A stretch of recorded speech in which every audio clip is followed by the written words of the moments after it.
Hello नमस्कार दोस्तों, स्वागत है आप सभी का सत्या एक्सीलेंट यूट्यूब चैनल पे। दोस्तों डेली की तरह मैं लेके आ चुका हूँ आपके लिए इस समय अल्टरनेटिव टॉपिक से कुछ इंपॉर्टेंट क्वेश्चन। और आज का जो हमारा क्वेश्चन होने वाला है ये पार्ट 3 वीडियो के अंतर्गत होने वाला है। अर्थात मैंने दो पहले ही वीडियो आपको पहले ही दे दिया है। यदि आपने नहीं देखा है तो इस वीडियो के डिस्क्रिप्शन में आपको लिंक मिल जाएगा, आप वहाँ से भी जाकर देख सकते हैं। तो चलिए दोस्तों आज का क्वेश्चन शुरू करते हैं। उससे पहले मैं आपको बता दूं मेरी डेली क्लास आती है रात 8 बजे। तो जो लोग 8 बजे ज्वाइन करना चाहते हैं तो फटाफट जाइए, नीचे आपको एक रेड कलर का बटन दिख रहा होगा सब्सक्राइब वाला, उसको दबाकर बगल में घंटी वाला आइकन को दबाकर और नोटिफिकेशन पे क्लिक कर लीजिएगा।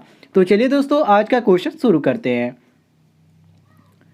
क्वेश्चन नंबर 31 से कह रहा है क्वेश्चन, जब कोई कुंडली चुंबकीय फ्लक्स का समकोण पर छेदन करती है तो उसमें पैदा होने वाला विद्युतवाहक बल पिछड़ने वाला होगा या न्यूनतम होगा या शून्य होगा या अधिकतम होगा। तो दोस्तों ध्यान रखिएगा, जब कोई कुंडली चुंबकीय फ्लक्स का समकोण पर छेदन करती है तो उसमें पैदा होने वाला जो विद्युत वाहक बल होता है वो अधिकतम होता है। तो यहाँ पर हमारा सही हो जाता है ऑप्शन नंबर डी, बिल्कुल करेक्ट आंसर। क्वेश्चन के अनुसार यहाँ पर हमारा डी ऑप्शन बिल्कुल करेक्ट आंसर हो जाएगा। आइए नेक्स्ट क्वेश्चन पे हम आते हैं। क्वेश्चन नंबर 32 पे कह रहा है क्वेश्चन, डीसी तथा एसी जनरेटरों में एक प्रमुख समानता है कि इसमें क्या समानता होती है।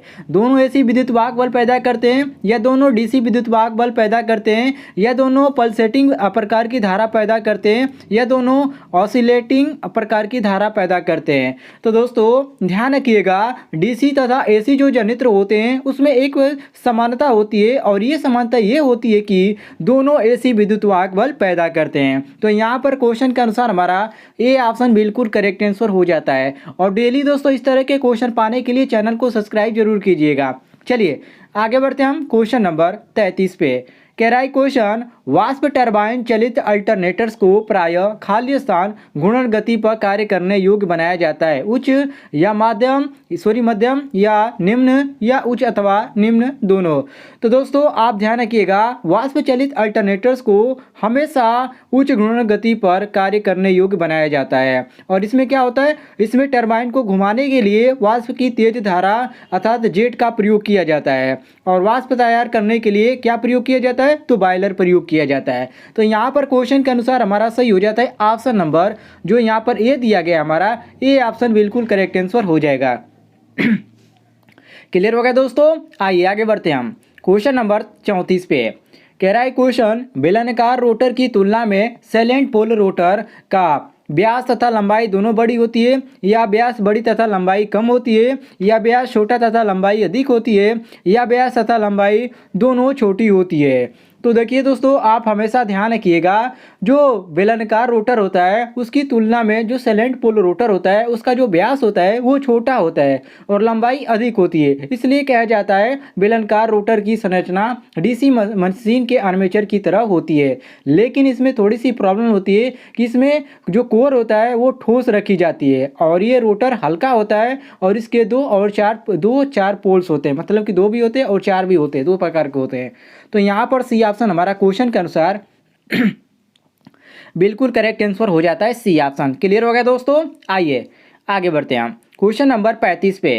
कह रहा है क्वेश्चन, किसी अल्टरनेटर द्वारा उत्पादित विद्युतवाहक बल की आवृत्ति खाली स्थान निर्भर करती है। किस पे निर्भर करती है, केवल पोल्स की संख्या पर या केवल घूर्णन की गति पर या पोल्स की संख्या तथा घूर्णन गति पर या वाइंडिंग की किस्म पोल की संख्या तथा घूर्णन गति पर। मतलब कि ये किस पे ये आवृत्ति निर्भर करती है। तो दोस्तों आप हमेशा ध्यान रखिएगा, आप यदि सूत्र आप ध्यान रखे होंगे तो आपको समझ में आ गया होगा। इसका जो सूत्र होता है F बराबर PN अपान 120 होता है, जिसमें पोलों की संख्या और ये क्या हो गया है आपका, तो ये आपका हो गया गति। मतलब कि ये आपका किस पर, पोलों की संख्या पर भी और गति पर भी और आवृत्ति पर भी, ठीक है, ये निर्भर करता है। तो इसलिए हम कहेंगे यहाँ पर जो हमारा ऑप्शन दिया गया ऑप्शन नंबर सी बिल्कुल करेक्ट आंसर हो जाता है, पोल्स की संख्या तथा घूर्णन गति और आवृत्ति पर। अर्थात हम कह सकते हैं कि किसी अल्टरनेटर द्वारा उत्पादित विद्युत वाहक बल की जो आवृत्ति होता है वो पोल्स की संख्या तथा घूर्णन गति पर निर्भर करता है।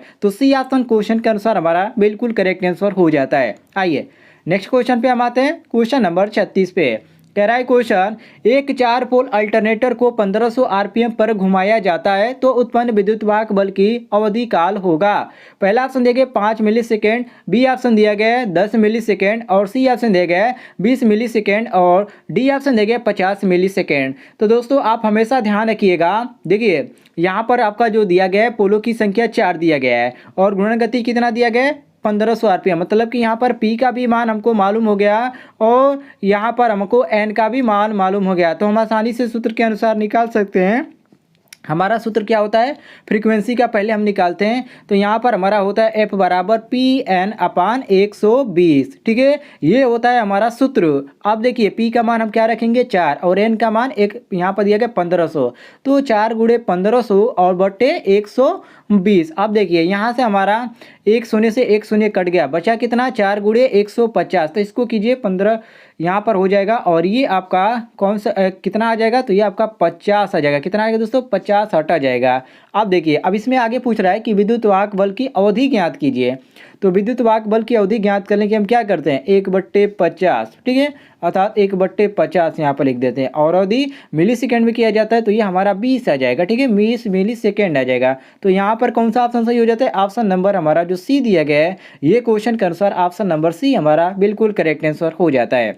क्लियर होगा दोस्तों, आइए आगे बढ़ते हैं हम क्वेश्चन नंबर 37 पे। कह रहा है क्वेश्चन, एक अल्टरनेटर से किसी उद्योगशाला में विभिन्न प्रकार के लोड संयोजित है, यदि फेज क्रम को RYB के स्थान पर RBY कर दिया जाए तो क्या होगा। मान लीजिए जो आपका फेज का क्रम होता है, ठीक है, RYB होता है, कह रहा है कि इसकी हम अंतर्गत मतलब कि R के अंतर्गत R ही रहने दें और Y के अंतर्गत हम B कर दें और B के जगह Y कर दें तो उस समय क्या होगा। तो दोस्तों आप ध्यान रखिएगा, हमेशा ऐसा क्वेश्चन आपसे पूछे तो आप कहेंगे कि एक अल्टरनेटर को किसी उद्योगशाला में विभिन्न प्रकार के लोड से संयोजित किया जाता है, ये तो हो गया। अब क्या किया जाएगा, यदि फेज क्रम को RYB के स्थान पर RBY कर दिया जाए तो जो 3 फेज मोटर होगा वो प्रचलित होगा। तो यहाँ पर क्वेश्चन के अनुसार हमारा ऑप्शन नंबर जो यहाँ पर डी होगा ये हमारा डी ऑप्शन बिल्कुल करेक्ट आंसर हो जाता है क्वेश्चन के अनुसार। क्लियर हो गया दोस्तों, चलिए नेक्स्ट क्वेश्चन पे हम आते हैं, क्वेश्चन नंबर 38 पे। कह रहा है क्वेश्चन कि विद्युत उत्पादन केंद्रों पर प्रयुक्त अल्टरनेटर सामान्यतः खाली स्थान प्रकार के होते हैं, मतलब कि जो अल्टरनेटर होते हैं वो कितने प्रकार के होते हैं। तो दोस्तों आप ध्यान रखिएगा, जो केंद्रों में जो प्रयुक्त अल्टरनेटर होते हैं वो आपका स्थिर आर्मेचर प्रकार के होते हैं और इसमें हमारा ऑप्शन देखिए कौन सा दिया गया, पहले तो ऑप्शन पे चलते हैं। तो यहाँ पर दिया गया आपका स्थिर आर्मेचर, ऑप्शन नंबर बी दिया गया है, तो हम क्वेश्चन के अनुसार बी ऑप्शन करेक्ट मानेंगे कि विद्युत उत्पादन केंद्रों में जो प्रयुक्त अल्टरनेटर होते हैं वो सामान्यतः स्थिर आर्मेचर प्रकार के होते हैं। तो ऑप्शन नंबर बी यहाँ पर क्वेश्चन के अनुसार हमारा बिल्कुल करेक्ट आंसर हो जाता है। नेक्स्ट क्वेश्चन पे हम आते हैं, क्वेश्चन नंबर 39 पे। कह रहा है क्वेश्चन, अल्टरनेटर की आउटपुट खाली स्थान में अंकित की जाती है, KW में या HP में या BHP में या KVA में। तो दोस्तों अल्टरनेटर की जो आउटपुट है वो KVA में अंकित की जाती है और अल्टरनेटर की जो रेटिंग होती है वो KVA में ही होती है, इसलिए रेटिंग KW तथा हार्स पावर में नहीं की जाती है। तो क्वेश्चन के अनुसार हमारा यहाँ पर ऑप्शन नंबर डी जो दिया गया है KVA ये बिल्कुल करेक्ट आंसर हो जाएगा। क्लियर होगा दोस्तों, आगे बढ़ते हैं आप क्वेश्चन नंबर 40 पे। कह रहा है क्वेश्चन, अल्टरनेटर की आउटपुट खाली स्थान की नियत रखने के लिए प्राइम मूवर की घूर्णन गति को समायोजित करना पड़ता है, फ्रीक्वेंसी से, करंट से या वोल्टेज से या फेज कोण से। तो दोस्तों आप ध्यान रखिएगा, अल्टरनेटर की जो आउटपुट होते हैं ये आवृत्तियों के नियत रखने के लिए ही प्राइम मूवर का प्रयोग किया जाता है, मतलब कि जो अल्टरनेटर होता है उसका जो आउटपुट होता है ये आवृत्तियों को नियत रखने के लिए क्या किया जाता है, किसका प्रयोग, तो प्राइम मूवर का प्रयोग किया जाता है। और किसी अल्टरनेटर के घूर्णन करने वाले भाग को घुमाने के लिए क्या प्रयोग किया जाता है, तो इसमें यांत्रिक प्राइम मूवर का ही प्रयोग किया जाता है जिसको हम प्राइम मूवर कहते हैं। तो ये हमारा क्वेश्चन हो जाता है, क्वेश्चन के अनुसार ऑप्शन नंबर ए बिल्कुल करेक्ट आंसर, फ्रीक्वेंसी को नियत रखने के लिए ही प्राइम मूवर की घूर्णन गति को समायोजित किया जाता है। तो ए ऑप्शन करेक्ट हो जाएगा। आगे बढ़ते हैं हम क्वेश्चन नंबर 41 पे। कह रहा है क्वेश्चन कि अल्टरनेटर का वोल्टता नियमन निम्न सूत्र से दर्शाया जाता है, मतलब कि जो अल्टरनेटर का जो वोल्टता नियमन है वो सूत्र क्या है, तो इसका जो सूत्र होता है VR, ठीक है, क्या होता है दोस्तों, VR बराबर VNL माइनस VFL अपान BFL हो जाता है गुणे, और यदि परसेंटेज में पूछ दिया जाए तो हम गुणे 100 कर देते हैं। ठीक है, तो यहाँ पर देखिए हमारा कौन सा ऑप्शन मैच कर रहा है, तो यहाँ पर हमारा option number A he match कर रहा है। ठीक है, ये हमारा जो यहाँ पर हमारा दिया गया है ए ऑप्शन, ये हमारा ए ऑप्शन बिल्कुल करेक्ट आंसर हो जाता है। चलिए आगे बढ़ते हैं हम नेक्स्ट क्वेश्चन पे। क्वेश्चन नंबर 42 पे कह रहा है क्वेश्चन अल्टरनेटर में समांतर में प्रचलित करने से क्या होता है। दोस्तों ध्यान रखिएगा, अल्टरनेटर को यदि हम समांतर में प्रचलित करते हैं तो उसमें जो लोड का वहन होगा वो किया जा सकता है, मतलब अतिरिक्त लोड का वहन हम कर सकते हैं यदि हम समांतर में प्रचलन करें तो। ऑप्शन देख लेते हैं कौन सा दिया गया है। जैसे कि पहला ऑप्शन दिया गया अतिरिक्त लोड को वहन किया जा सकता है या कोई अल्टरनेटर ओवरलोड नहीं हो पाता। सी ऑप्शन दिया गया लोड घट जाने पर भी। और डी ऑप्शन दिया गया रनिंग अल्टरनेटर की फ्रीक्वेंसी नियत रहती है। तो यहाँ पर हमारा ए ऑप्शन बिल्कुल करेक्ट हो जाता है कि अतिरिक्त लोड को वहन किया जा सकता है, अर्थात ऑप्शन नंबर जो हमारा ए दिया गया है ये ए ऑप्शन हमारा बिल्कुल करेक्ट आंसर हो जाता है। नेक्स्ट क्वेश्चन पे हम आते हैं क्वेश्चन नंबर 43 पे। कह रहा है क्वेश्चन अल्टरनेटर का पावर फैक्टर खाली स्थान नियत करता है रोटर घूर्णन गति पर या अल्टरनेटर की उत्तेजना पर या प्राइम मूवर के इनपुट पर या आउटपुट में संयोजित लोड पर। तो दोस्तों आप ध्यान रखिएगा, अल्टरनेटर का जो पावर फैक्टर होता है वो आउटपुट में संयोजित लोड पर निर्भर करता है, इसलिए यहाँ पर हमारा सही हो जाता है ऑप्शन नंबर डी बिल्कुल करेक्ट आंसर। क्वेश्चन के अनुसार हमारा डी ऑप्शन बिल्कुल करेक्ट आंसर हो जाएगा। जो लोग वीडियो लाइव देख रहे हैं उनसे रिक्वेस्ट है कि आप वीडियो पर एक लाइक जरूर कर दीजिएगा और चैनल पर नए होंगे तो चैनल को भी सब्सक्राइब कीजिएगा। इस तरह की वीडियो जो आपको डेली मिलती रहेगी।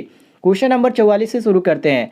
कह रहा है क्वेश्चन अल्टरनेटर में आर्मेचर प्रतिक्रिया अर्थात जिसको हम रिएक्शन बोलते हैं उसका प्रभाव मूलतः है, मतलब कि यहाँ पर ऑप्शन आपका दिए गए उत्पादित विद्युत वाहक बल की फ्रीक्वेंसी पर होता है या टर्मिनल वोल्टेज पर होता है या रोटर की घूर्णन गति पर होता है या उत्तेजक वोल्टेज पर होता है। तो दोस्तों आप हमेशा ध्यान रखिएगा, अल्टरनेटर को या अल्टरनेटर में आर्मेचर जो प्रतिक्रिया होती है जिसको हम रिएक्शन बोलते हैं, रिएक्शन का प्रभाव ये हमेशा रोटर के घूर्णन गति पर ही होता है। और अल्टरनेटर में भी आपका डीसी संयंत्र की भांति आर्मेचर प्रक्रिया होती है। तो यहाँ पर क्वेश्चन के अनुसार हमारा ऑप्शन नंबर जो सी दिया गया है ये सी ऑप्शन हमारा क्वेश्चन के अनुसार बिल्कुल करेक्ट आंसर हो जाता है। नेक्स्ट क्वेश्चन पे हम आते हैं क्वेश्चन नंबर 45 पे।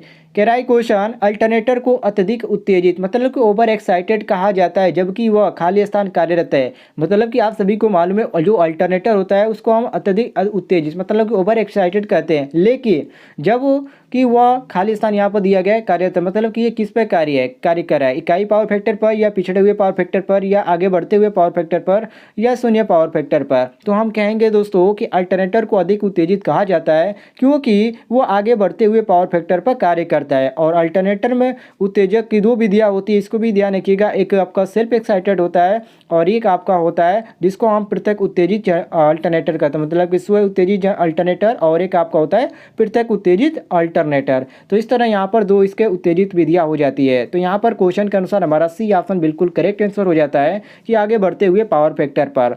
तो क्वेश्चन के अनुसार हम ऑप्शन नंबर सी बिल्कुल करेक्ट आंसर मारेंगे। तो दोस्तों आज की वीडियो में इतना ही क्वेश्चन कवर किया गया था। उम्मीद है आपको क्वेश्चन पसंद आए होंगे। पसंद आएंगे तो वीडियो पर लाइक कीजिएगा और ज़्यादा से ज़्यादा शेयर करने की कोशिश कीजिएगा ताकि और भी स्टूडेंट के पास इस तरह की वीडियोज पहुँचे और वो भी इसका लाभ उठा पाएँ। तो मिलते हैं दोस्तों नेक्स्ट वीडियो में, तब तक के लिए जय हिंद, वंदे मातरम।